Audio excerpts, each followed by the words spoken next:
Ashamaa harka fuunee kun isaatirraan kan isinii dhiyaatu qophii dhimma keenyaati. Qophiin kun afaan keenya dhimma keenya dubbata. Qophii kanarratti dhimma saba keenyaa, biyya keenyaa, naannoo biyya keenyaatiif addunyaa kana ilaalchifne beektotaa fi ogeessota keenyaa wajjiniin marii goona. Akkuma kanas yeroo ammaa dhimma saba keenyaa waan ta'e tokko irratti marii gochuudhaaf deemaa jirra. Keessummaan koo har'aa sagantaa kanaafis isiniifis keessummaa miti. Yeroo adda addaatti dhimma saba keenyaa ilaalchisnee, dhimma biyya keenyaa ilaalchisnee beekumsa isaaniitii fi muuxannoo isaaniirraa akka nu qoodanu affeeraa turre Profeesar Asaffaa Jaallataati. Profeesar Asaffaa Jaallataati wajjiniin yeroo darbe akkuma yaadattanu waa'ee dimokiraasii irratti saba keenyaaf dimokiraasii akkamiitu barbaachisaa wal jennee aadaa keenyaa wajjiniin wal qabsiifnee dubbannee turre. Isa booddee immoo dhimma federaalaa irratti dubbachuudhaaf beellama qabannee addaan baanee ala sana federaalizimii akkamiitiyyuu nu fayyada. Gaaffii saba keenyaa qabsoo sabni kun bara dheeraadhaaf gochaa ture deebisuudhaaf gargaaruudhaaf sirna akkamii sirna dimokiraasii akkamii biyya sanatti ijaaruu qabna yoo sabaaf sablammii biyya sanaatii wajjiniin jiraanna jennee amanne karaa sanattis deemaa jirra. Federaalizimii akkamiitu nu barbaachisa waan jedhu irratti isaanii wajjiniin haasa'uudhaaf deemna. Maaliif gaaffiin kun fuula duratti gaaffii cimaa ta'uu danda'a. Balaallee qabaachuu danda'a. Kana kan tokko ilaallu. Isaan duratti garuu waan bal'aa kanaan dura isaan barreessan tokko irrattis immoo waan kaasnu qabna. Kanumaafuu nu wajjiniin turaatii sagantaa keenya hordofaa jedheen isin affeera. Profeesar Asaffaa ammas affeerraa koo fudhachuudhaan deebitanii dhufuu keessaniif maqaa daawwattootaa fi dhaggeeffattoota sagantaa kanaatiin isin galateeffadha.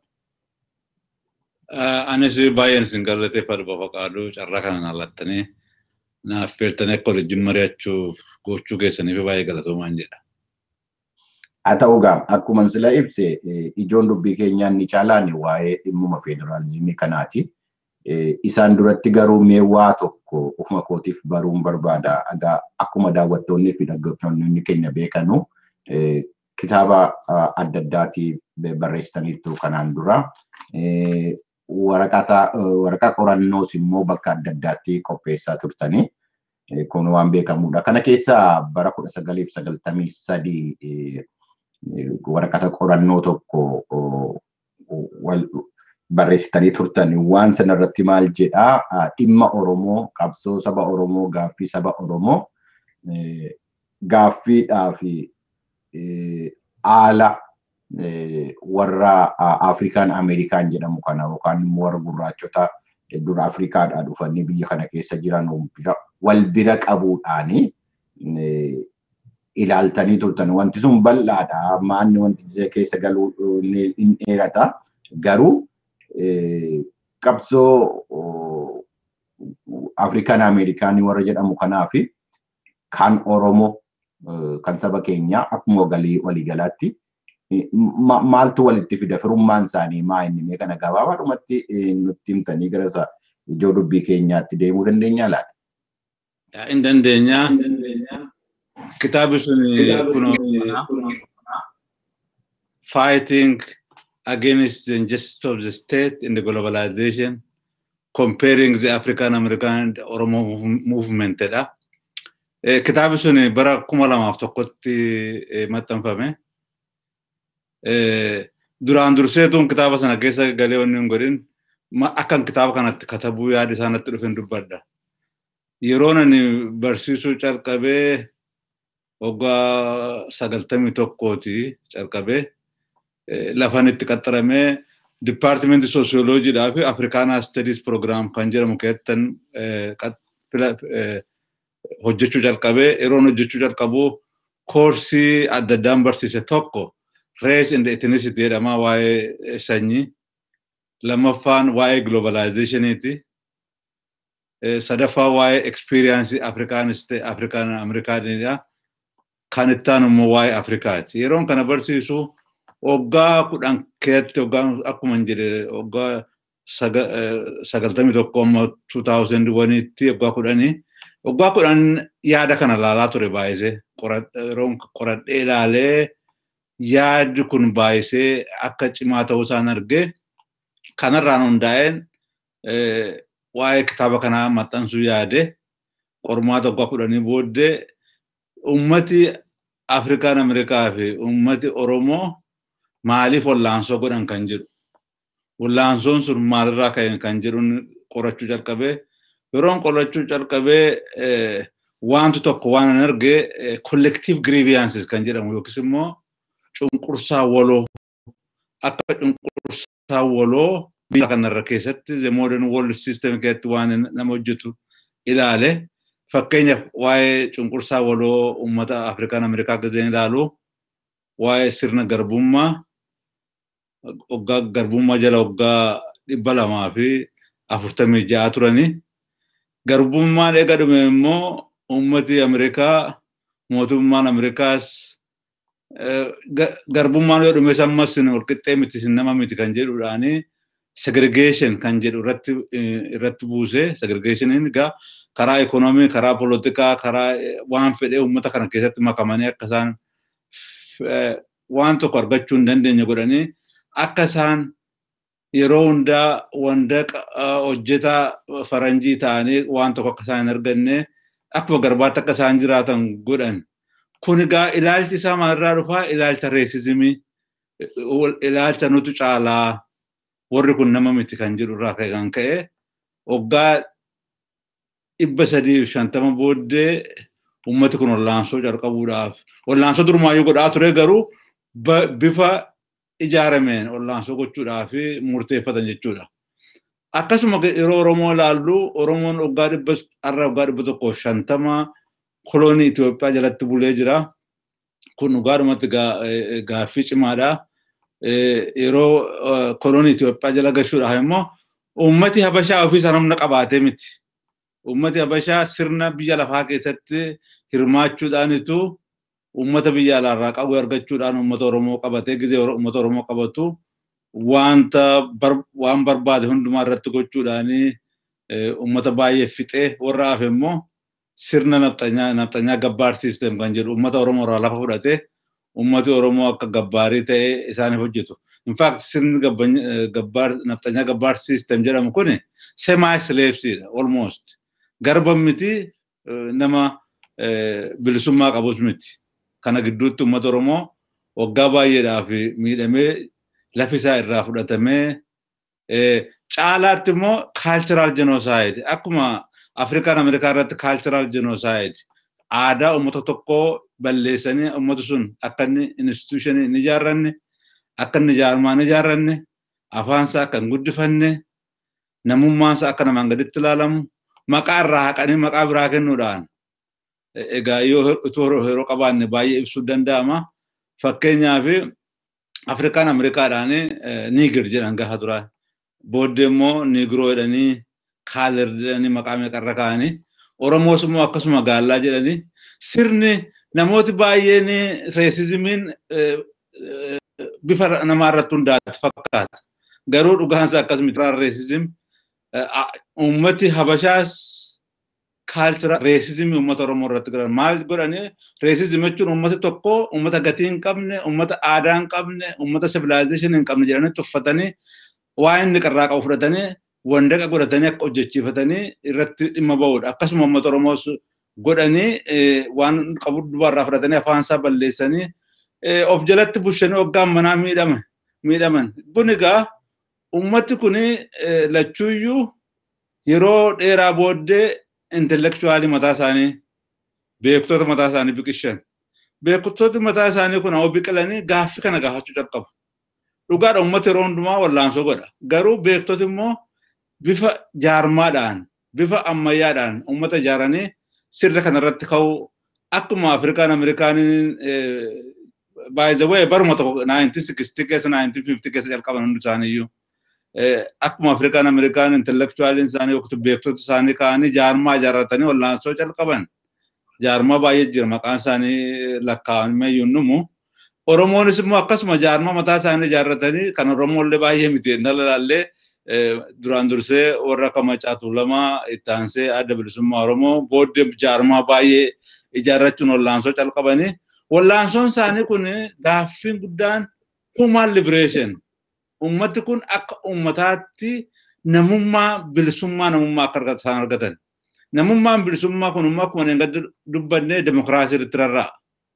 Namni tokko bilisummaa uumamaa ummata tokko bilisa ta'ee jiraachuudhaaf demokraasii qabaachuu qaba. Demokraasiin hin jiraanne waan namni sun hin qabne irra kaa'uudhaanitu of jala kaa'anii garba godhanii yookiis immoo wandaqa godhanii akka inni namaa hojjetu akka albuudaa isaa risoorsii isaa irratti akka abbaan taane aadaa isaa irratti akka abbaan taane waan miidhaniif lolisa calqabanii lolisi kun jarri kun lachuuyyuu waan isaan barbaadanii walqixxummaa dinagdee walqixxummaa poolitikaa aadaa isaanii deeffanii ijaarrachuu caalaatti immoo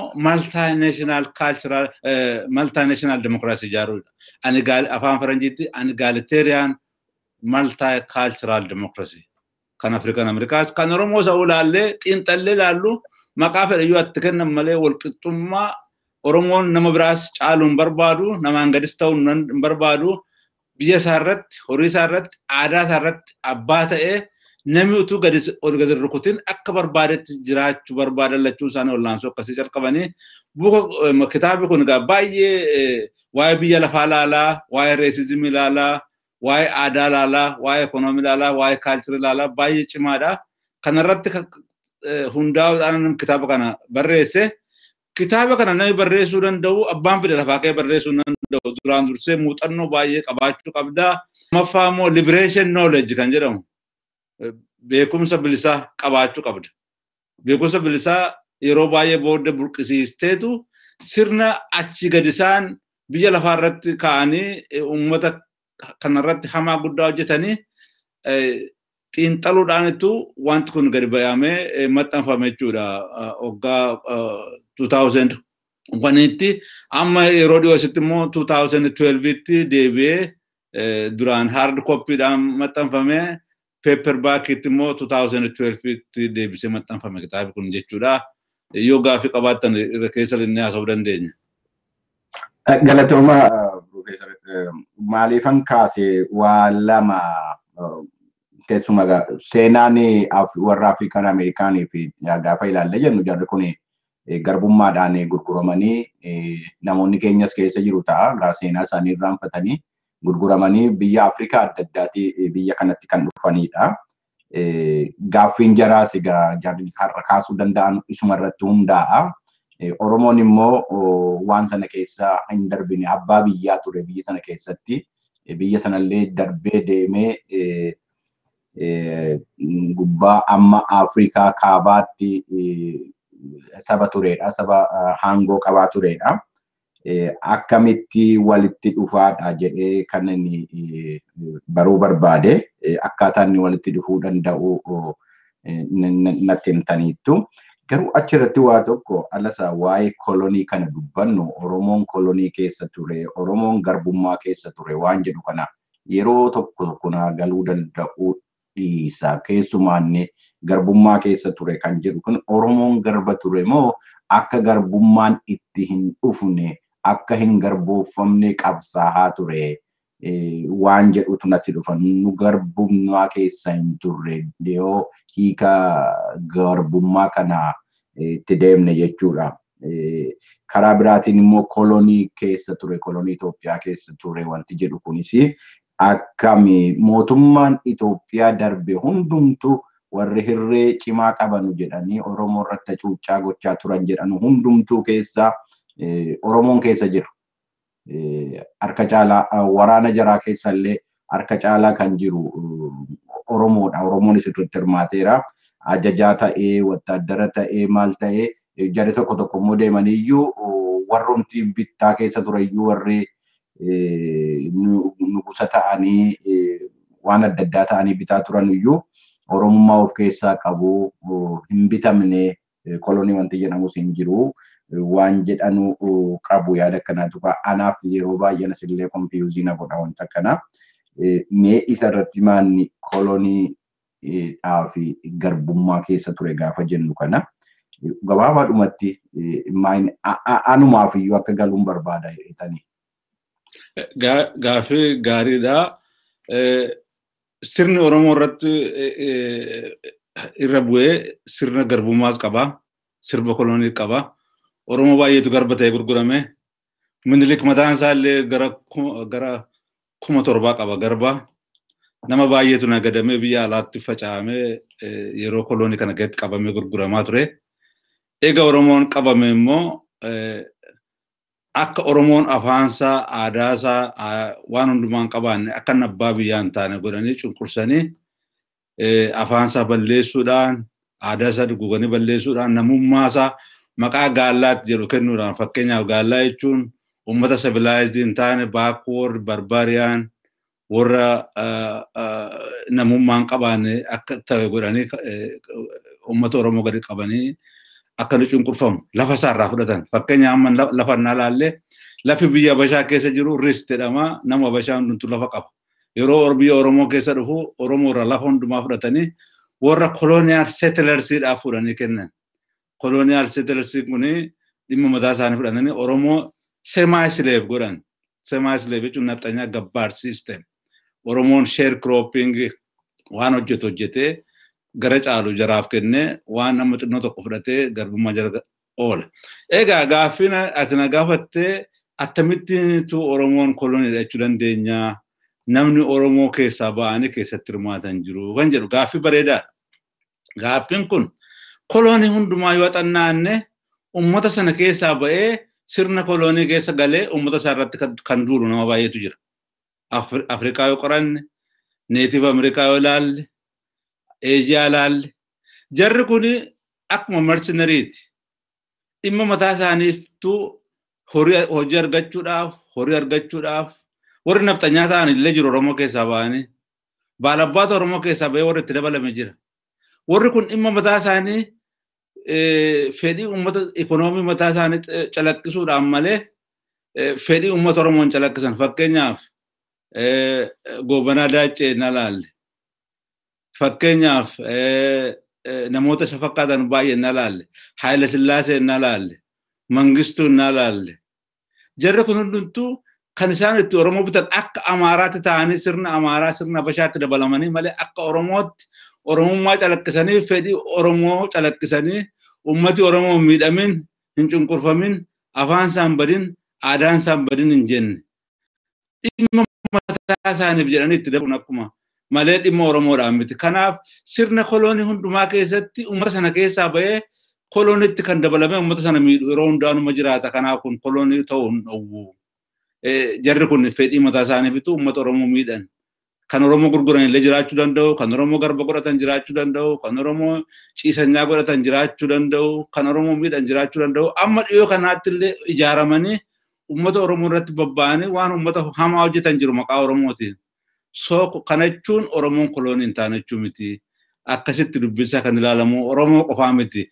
Yennaa sirna kolonii hundumaa qoranne uummata sana keessaa ba'ee namatti dabalamee deebi'ee kan uummata miidhu baay'eetu jira dhimma uummata isaatii waan kan hin jechuudha. Kanaaf kolonii jechuun collaborative classiin hin jiru jechuu miti. Oromoo keessaa an intermediary afaan Faranjiitti collaborative class kan itti makamee diinatti makamee uummata isaa miidhu jira jechuudha. Warra akkasii kun uummata Oromootti baay'ee miidhanii yoo Oromoon bilisa ba'uun gaafa inni dhufu gaafa kilaasiin akkasii yookiis namni akkasii uummata Oromoo fi alagaa gidduu deemee uummata Oromoo miidhe gaafa Oromoo waan akkasii kana cabsee of keessaa kutee baasetu bilisummaan Oromoo dhufuu danda'a jechuudha.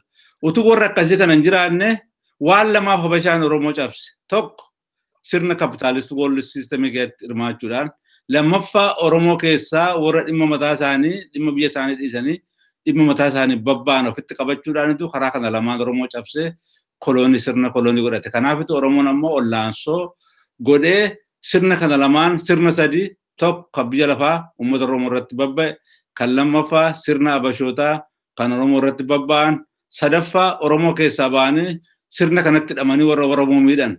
Kana sadan irratti ollaansoo godhachuudha. Ollaansoo Oromoo gaafa jara kanarraa ofirraa cabsetu sirna kolonializimii jalaa ba'aa jechuudha. Fi waan dimimmisaa karaa kanaan jiru hundumaa firaafis alagaadhaafis ibsaa deemuu yaadna karaa adda addaatiin. Amma gara ijoo dubbii keenyaa har'aaf filannettiin deema. Yeroo darbe akkuma yaadattan dhimma dimokiraasii irratti kaasnee qabsoonni Oromoo gulantaa tokkorraa gara gulantaa tokkootti darbaa jira. Kanaan dura isuma dhiyoo kanayyuu yoo yaadannee haasofne kanaan dura amantaan jiru bilisummaa saba sanaa fiduudhaa fi sabni sun akka ofii isaatiif bulchuu danda'utti mirga argachuu akka inni qabutti qabsoon godhamaa ture qawweedhaa wajjiniinis ture qawwees dabalatee ture. Amma immoo karaan sun nun baasu yookaan immoo yeroodhaa fi haalli karaa nagaatiin qabsaa'uu hin danda'amu. Saba kana akka abbaa biyyaa gochuu danda'amu.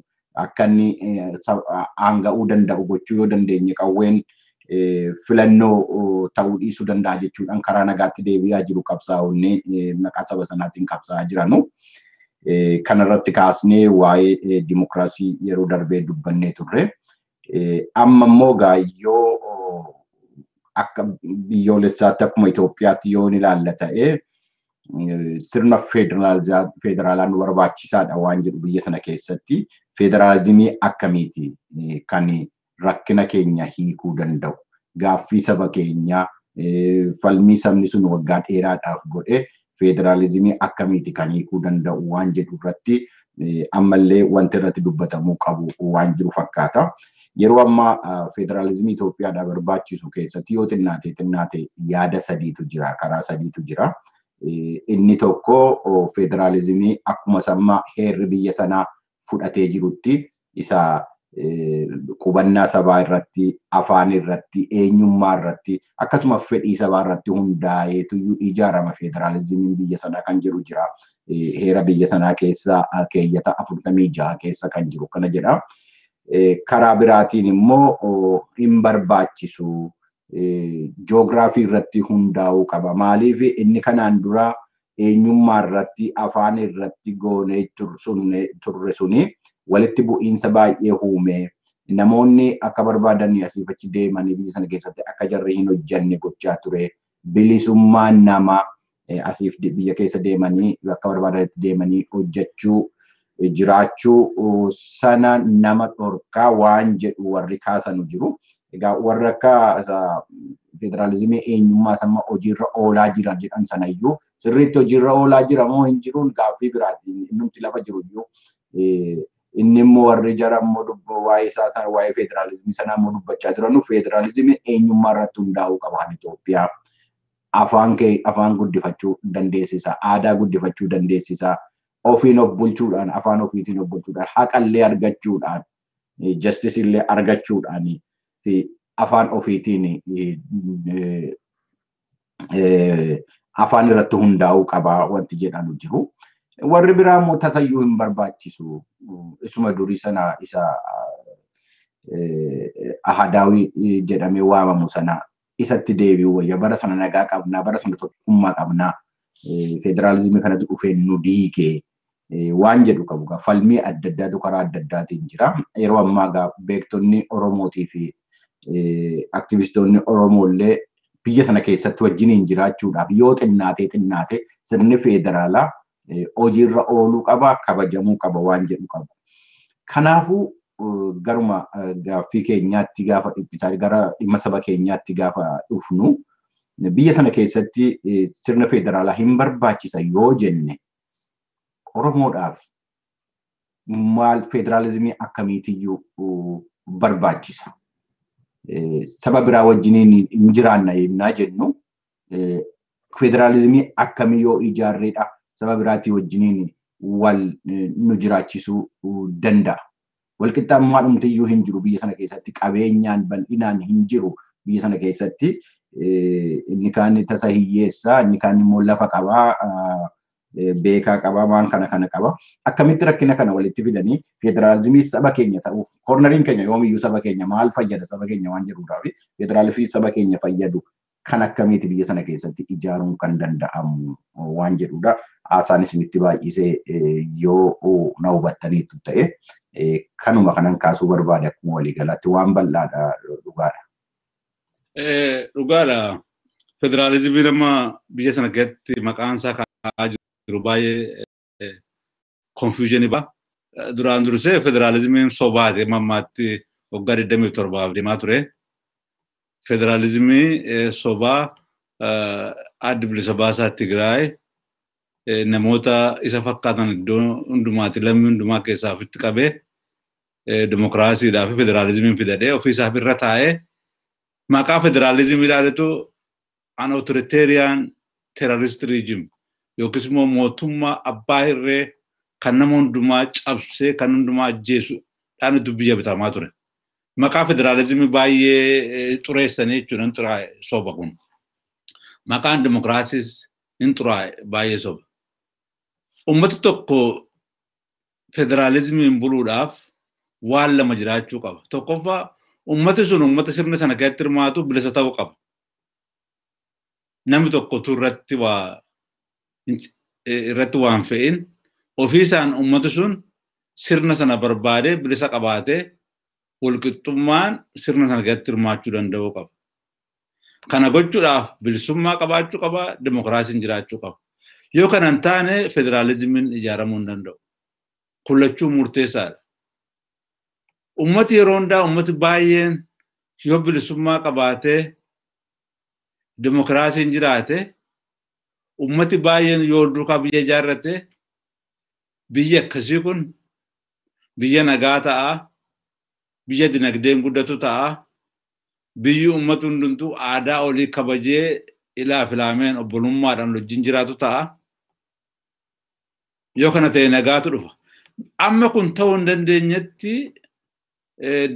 utuu dimokiraasiin hin jiraatin utuu sanyiin tokko sanyii tokko hin caalatu jedhu uummati tokko uummata tokko hin caalatu jedhu aadaa kun aadaa biraa irratti fe'atu jedhu anatu bituu qabatu jedhu federaalizimii ijaaruun hin danda'amu rakkisaadha baay'ee. Amma akka ilaalaa jirrutti yeroo ilaallu namoota Oromoo keessaa baay'een federaalizimii deeggara jedhanii yeroo hundaa yaada kana dhiyeessan ilaalla argina. Warri kaan immoo federaalizimiin kun barbaachisaa iyyuu miti akka durii Oromoon xaqilaa gizaatiitti deebi'ee yookiin immoo seenaan immoo maal jedhanii bishaaniin daarii godhatanii akka duriitti jiraatanii yoo ta'e malee federaalizimiin jiraachuu hin danda'u jedhanii warri morman jiru. Waan ilaalaa jirru tokko maqaa federaalizimiin ammallee uummata kaan bituu, uummata kaan saamuu, lafarraa fudhachuu, asii gadi seeraa waan barbaadan irratti fe'uu barbaadaa jiran. Uummati yaada akkasii qabu utuu dimokiraasiin maal akka ta'etu hin fudhatin. Bilisummaan nama tokkoo, bilisummaan saba tokkoo adda kutanii ilaalu fakkeenyaaf. Bilisummaa nama tokkoo bichaadha nuti kan eenyu jedhu. Bilisummaan nama tokkoof bilisummaan uummata tokkoo saba tokkoo adda baheen ilaalamu. Yoo uummata isaa bilisa ta'eet nama tokkos bilisa qaba. Lachuusaa collective right, individual right kan jedhamu ol duukaa. Yoo kun lachuusaa ol duukaa eegame yoo bilisummaan jiraate yoo dimokiraatiin jiraatutti federaalizimiin ijaaramuu danda'a. Akka amma jirutti karaa warri sirna amma mootummaa keessaati humna olaanaa qabaachaa turanis warri akka TPLF warra Amaara keessaas baay'een isaanii sirna durii deebifna kan jedhuun qabu. Fakkeenyaaf yeroo dhiyoo kana yeroo baay'een ilaalaa ture yeroo Finfinnee fa'aa dubbatan dhaqaati saa keessantis saayidhaan Oromoodhaan sinzallaanidha saatissu malee biyya bushuun beektanii jedhu. Reesizimii cimaatu jira. Uummata Oromoo kana fa'aa akka uummata Oromoo akka namaatti ilaaluu dhiisu. Uummata warra kaanis warra akka Oromoo booji'aman warra akka Saawuzerni, warra Walaayitaa, Kambaataa, Sidaamaa, Sumaalee, Beneeshangul warra kana akka namaatti ilaaluu dhiisutu jira. Nutu sii beekaa jechuutu jira. Nutu beekaadhaa jechuutu warra yaadutu jira. Yerootti beekumsa isaanii kana immoo xiinxaltee ilaaltu beekumsa isaan qaban baay'ee yaraadha. Waa'ee uummata sanaayyuu hin beekan. Namooti baay'een kun fakkeenyaaf warri amma federaalizimii morman uummata Oromoo keessatti dhalatanii guddatan baay'een isaanii. Warra profeesarii jedhanii biyya alaa kana keessa jiranii maqaa Oromoolee dhagahuun hin barbaadan. Oromoolee maqaa isheen dur qabdu waamuu hin barbaadan. maqaa kolonii namni dhufee maqaa geeddaree waamu. Uummata akkasii kana gidduutti federaalizimii fiduun baay'ee cimaadha. Garuu federaalizimiin gaariidha. Biyya baay'eedhaa fi federaalizimiin fakkeenyaaf biyya amma Switzerland kan jedhamu. Switzerland keessatti afaan 4 qabu jarri sun uummati sun. Jarmanii, Fireenchii, Itaaliyaan, Roomaanshii kan jedhamu qabu. Afaan 3 Jarmanii fi Fireenchii fi Itaaliyaan national language isaaniiti. Roomaanshii bichaatu qofaatu national language hin taane. Uummata sana gidduu Switzerland biyya xinnoodhaa biyya beekamtu taate biyya United Nations illee ofiisii achi qaba. Maaliif kabaja olii qabaatanii nagaadha waan waliin jiraataniif. In principle federation in fact fakkeenya hamma Cuba wanni fudhanne Canada ndaa fudhanne warri Quebec warra afaan Ingilizii dubbatutu nu miidheedhanii yeroo hundaa hollaansoo guddaa godhanii siistemii mootummaa isaanii federationiitti waliin bulaa jiru. Federalism or confederation. Ummati demokraasiidhaan waliigalee mootummaa giddugaleessaa federaalaa demokraatii kan ta'e isteetii adda addaa mootummaa adda addaatti kan jiraatu qabaate tokkoffaa dafanii efficiency calqaba fidaa namni dafee waan barbaadu namni nagaan akka jiraatu godhaa namni demokraasiin akka jiraatu godha. Fakkeenyaaf Ameerikaan naa fudhannee Ameerikaanis federationiidhaan bula. Biyya isteetii 50 qaba. Isteetii 50 keessatti federaal govermentiin waan hojjetu qabaa.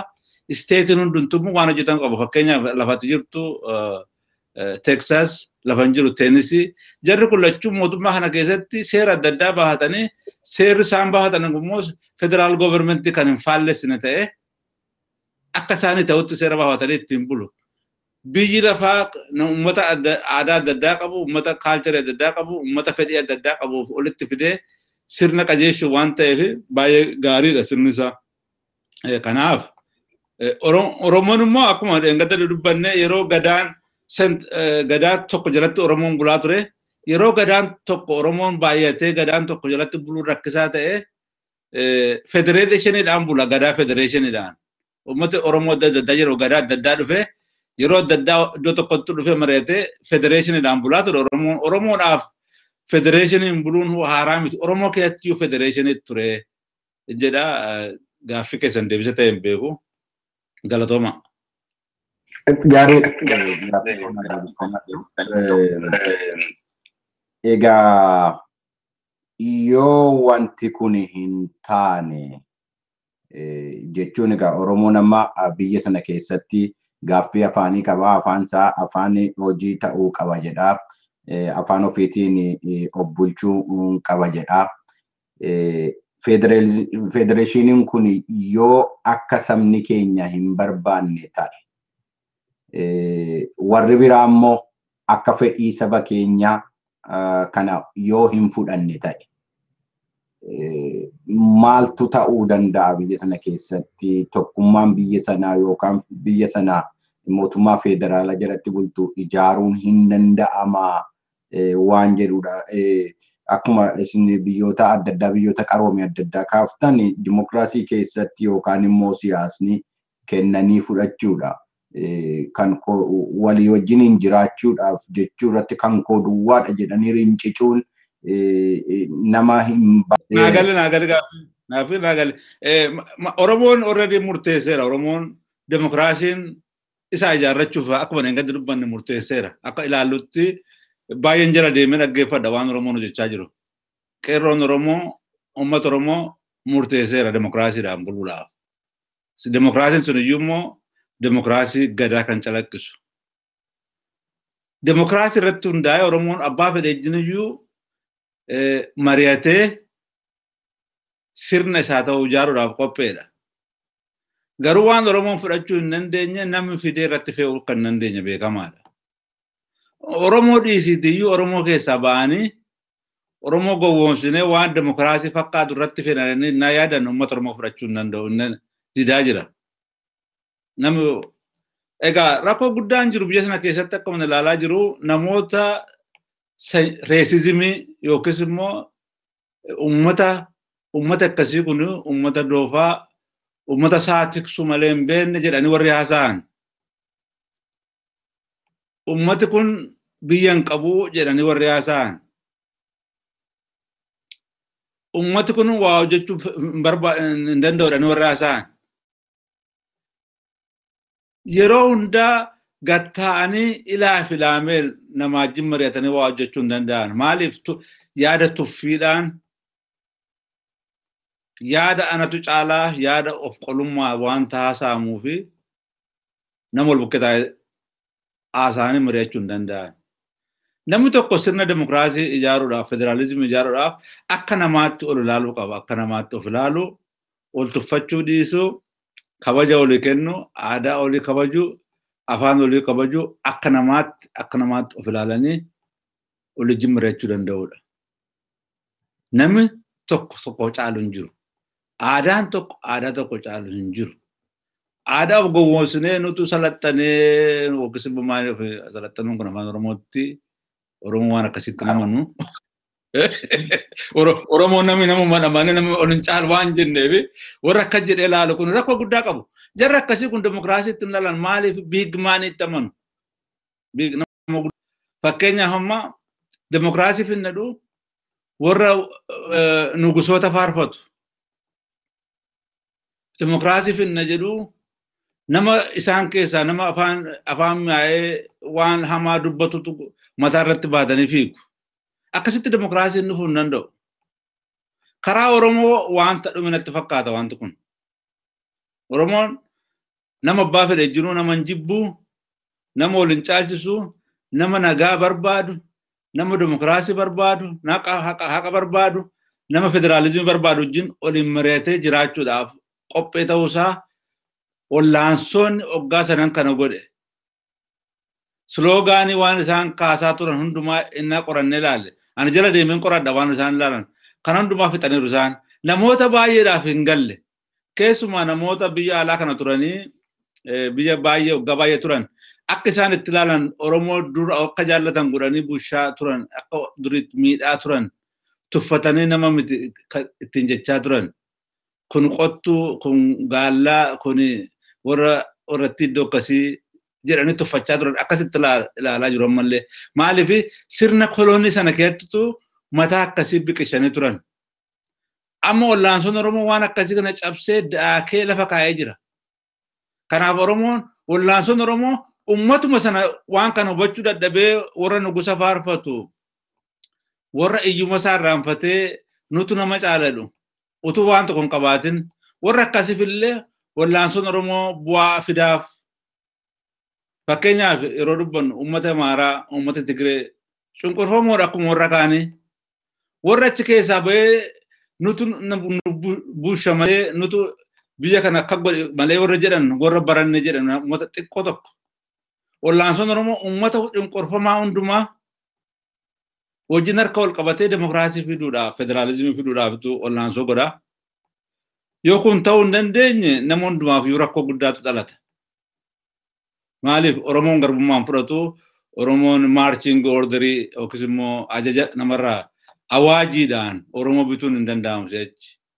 Awaajiidhaan warri Oromoon binnadhe yaadu abjuu keessa jira utuu dhiisee gaariidha.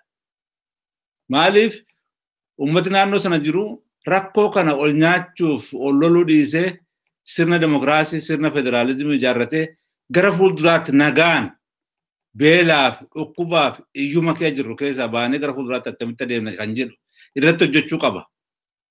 Kan kanan dhufuu danda'u yoo demokraasiin haqaa jiraate qofaadha. Demokraasiin haqaa yoo jiraate immoo federaalizimiin yoo jiraate itti aanee yoo jiraate qofaadha. Kanuma natti fakkaatan. Egaa yaada koosaa xumuraa irratti wantan dubbachaa ture akkaataa wal dandeettiiti. Dimokiraasiin wal dandeettii barbaachisaa.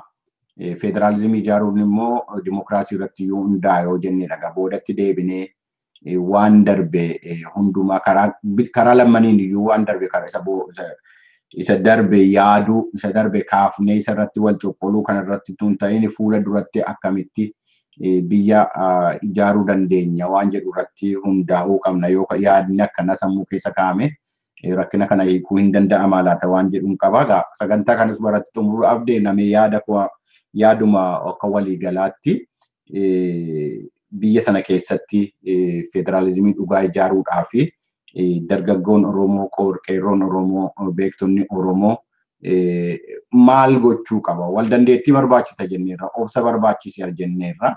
Kanarratti gaheen sabni keenya taphachuu qabu maa inni jennee ittuma kanumaan ittuu marii keenya guduunfine wayyaa carraadhuma dhumaan isinii kennu. Gaariidha. Duraan dursee uummata Oromoo ofuma isaafiyyuu dimokiraasii calaqqisuu danda'uu qaba. Ofuma isaa keessattiyyuu. Nama biraa wajjin ijaarrachuudhaaf olii isaa keessatti dimokiraasii isa gadaa jedhu kana dimokiraasii dhugaa jedhu kana ofii isaa keessatti calaqqisuu danda'uu qaba. Yoo ofii isaa keessatti calaqqisee ofii isaa keessatti nagaaf jiraate, yoo oliin mari'atee dhimma isaa irratti bobba'e, yoo oliin mari'atee dimokiraasii isaan tokkummaa isa jabeessee uummata biraaf illee bu'aa guddaa fida. Fakkeenya inni ofii isaa keessatti hojjetutu namni irraa barata. Fakkeenya attamitti kana yaaddennaa naan jette waggaa arfan kana yeroo Oromoon olaansoo qabaa ture. Namni gaafa dura qeerroon calqabe qeerrootti kolfaa ture. Warri kaan warri miidiyaa baay'een illee dismiisii godhaa turan. Gaafa qeerroon dhugaa ta'uu isaa agarsiisee uummata biraa tuquu dhiisee nagaa ijaaruuf abbaa biyyummaa isaa fi kabaja namaaf kabaja ofii isaa agarsiisu uummati biraallee fakkeenya isaa fudhatanii fakkeenyaaf ijoolleen Amaaraa faannoo jedhanii ka'anii ijoolleen Guraagee Zarmaa jedhanii ka'anii ijoolleen Sidaamaa Ejjetoo jedhanii ka'anii maaliif waan gaarii ta'an moodeelii sana fudhatanii duuka ka'an. Ammas Oromoon hojiidhaan sirna dimokiraasii, sirna nagummaa, sirna walqixxummaa olii isaa keessatti jabeessee mul'isaa naa deeme. Uummata biraan immoo nagaadhaaf kabajaan nama tokkotu miidhin nagaaf kabajaan walqixxummaan wajjin hojjete. Kana jechuun warra isa miidhuu dhufe cal jedhee ilaalachuu miti. Kana jechuun warra isa ajjeesu cal jedhanii ilaaluu jechuu miti.